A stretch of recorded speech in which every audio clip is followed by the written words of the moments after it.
In octave, a scalar is a single number. We can say this is 1 by 1 matrix. And a vector is a special matrix. Either it has a single row or it has a single column. It means it will be 1 by m matrix or m by 1 matrix. In this video, we will perform various operations on scalar and vectors in octave. First, we will discuss how to take input from the user. To take input from the user, we will use input function. If I write x equals to input within bracket enter a number, so it will display enter a number. Whatever the value will enter here, it will be stored in the variable x. We will perform some operation on x. To find the square root of a x, we will use sqrt function. So it will find out the square root of x. To calculate the e to the power x value, we will use exp function. To calculate the natural log, we will use log x. To calculate the log base 10, we will use log 10. Similarly, we have log 2 also. To calculate the sine cos, we can use the sine function, cos function. And this is exponential x to the power n. To calculate x to the power 3, we will use this symbol to calculate. This is the power symbol. So it will calculate x to the power 3. To evaluate an expression, we can write it in a single quote and we will use the eval function. So eval function will evaluate this expression and the value will be stored here. We can create a vector by manually, just by writing it within a single third bracket. We have to write all the elements either separated by comma or just simple space.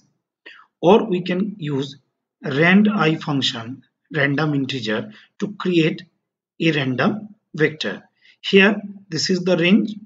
All the elements will lie between this 1 to 10. And here 1 by 6. That means I want to create a row vector having 6 elements. So 1 row, 6 column. Similarly, if we want to create a column vector, on that time we will use rand_i function. The range is 1 to 10 and this is the 5th row and 1 column, single column. So it will create 5 by 1. So that means this is a column vector, or we can use it manually.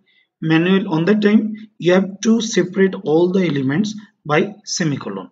So it will create a column vector. So we can create a row vector or the column vector. We can create a vector by specifying range also.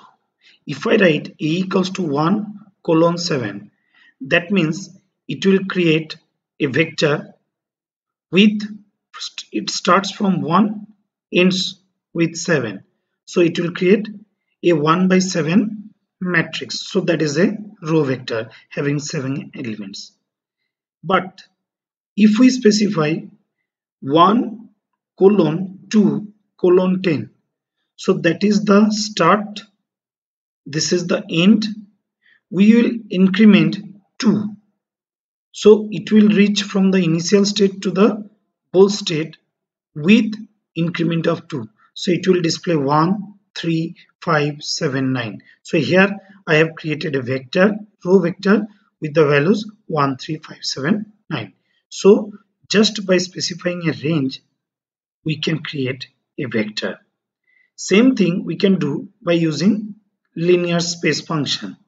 Here we have to specify the range and we can divide this range into n number of elements. So here the elements will start from 0 to 20. We want to divide this range into equal 5 parts. That means all the elements will differ. The difference between two elements is always same. Here the first element and the second element, the difference is 5. 5 to 10, so again the difference is 5. So we will divide the whole range into 5 equal parts. So this is the number of elements that we want in our vector.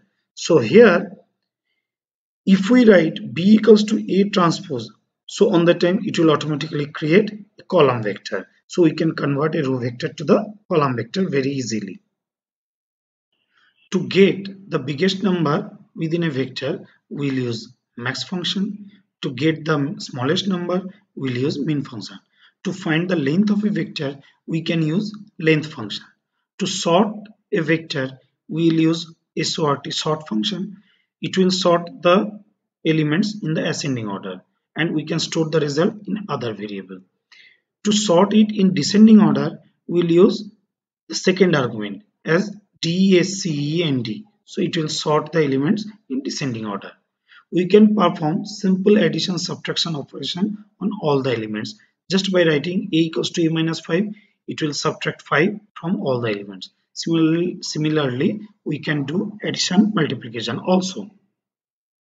To perform element by element operation, we have to use dot. Here I have defined two vector a, b. So here a dot b dot asterisk b, it will multiply the first element of a with first element of b. Similarly, second element of a with second element of b. So that is the result. Similarly, we can perform division operation element by element. We can simply add just by writing c equals to a plus b. So it will add it. Similarly, we can perform the subtraction also. To get unique elements within a vector, we will use unique function. Here c equals to unique b. B vector consists of 4, 10, 1, 4, 7. So 4 is repeated twice. So that means the unique values are 1, 4, 17. So it will display 1, 4, 17. The unique values available in this vector. We can concatenate two vectors to make a large vector just by writing comma. If we use semicolon on the time, it will create a new row, so it will be converted to a matrix.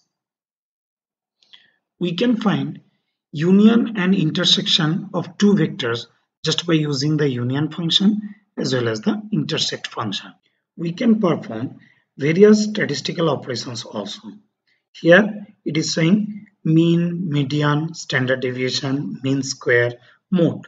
So in this way we can perform various operations on scalar and the vector elements.